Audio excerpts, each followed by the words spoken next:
Alright guys, so today we'll be playing Suggestions by System of a Down. So first of all, our guitar tuning should be drop C, alright? Which is basically a whole step down from your standard tuning, from the first string to the fifth, and then we take the sixth and we tune it down one step further down, basically.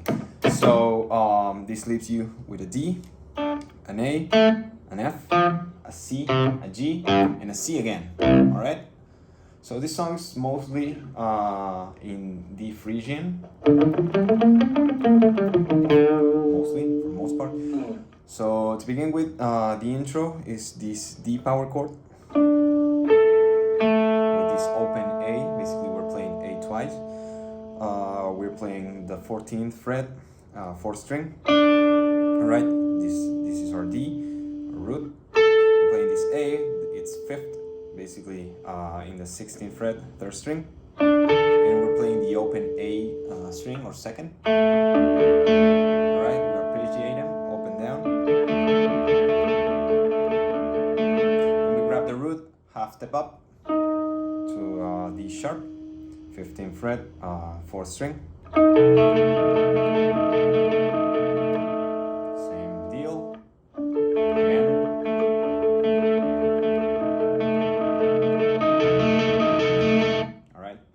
Live, he starts strumming by the end, alright, but on studio he just keeps arpeggiating until the bass just jumps in. So then we go to an octave lower, same notes, say D power chord and D flat 5, D sharp flat 5, alright, some kind of tritone there.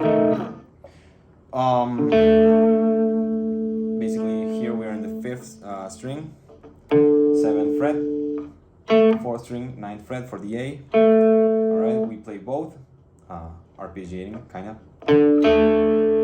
But now we release the root note and we play the open G string. Alright.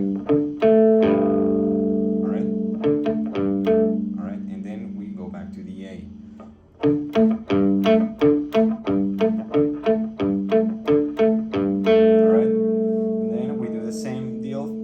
For the D sharp on the 8th fret, 5th string.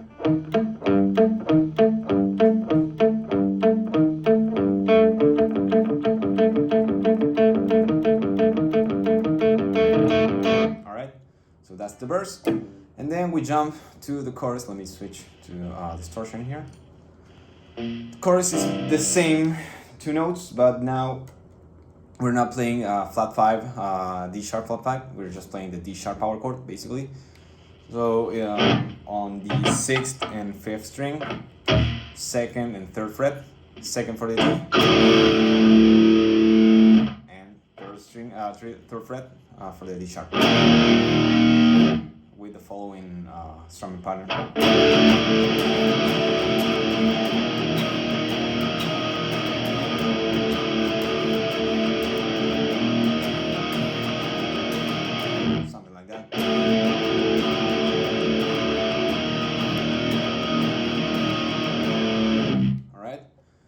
So basically that's the chorus, and then we go to the bridge, which is split in different parts.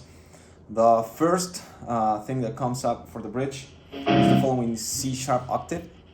We're playing only octaves for this part in the bridge. We're basically playing a C sharp and an E. Alright, C sharp basically is in the 6th fret, 5th string, and it's octave on the 8th fret of the 3rd string. Alright, and then we're playing the E, basically 9th fret of the 5th and 11th fret of the 3rd string.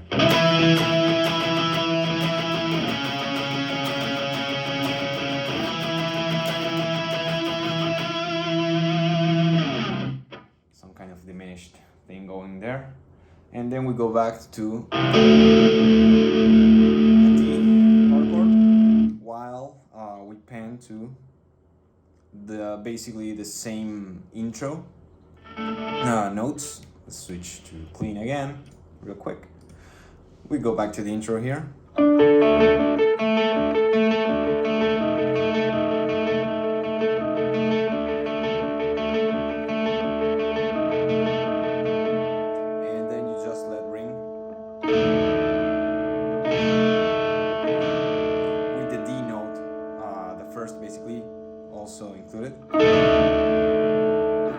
does it an octave lower. But yeah, on studios here. Alright,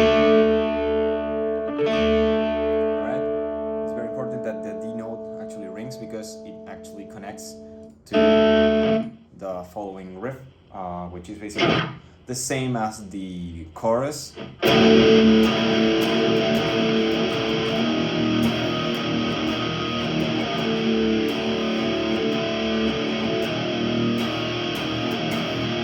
Alright, but more spaced, not so, you know, like in the chorus, more space, like.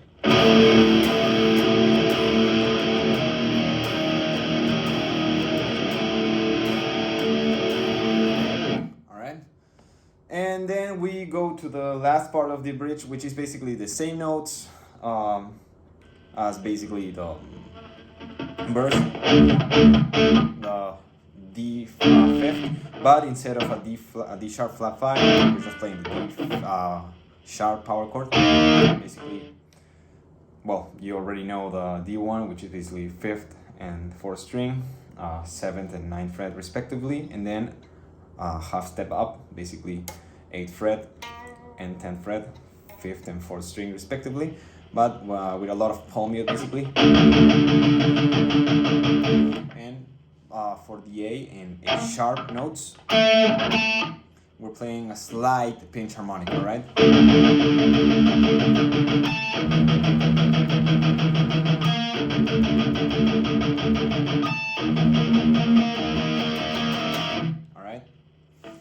The pinch harmonic is basically you play the note and you slightly raise the string with this part, you know, the side of your thumb.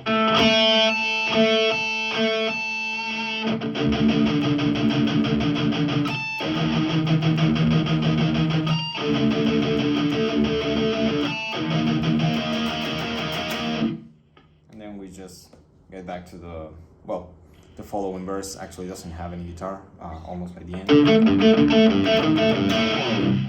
We go to the chorus.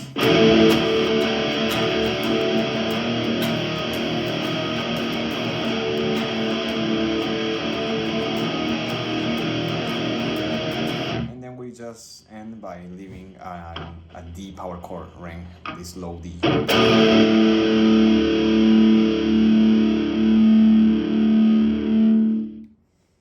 That'll be all. So, yep, thanks for watching.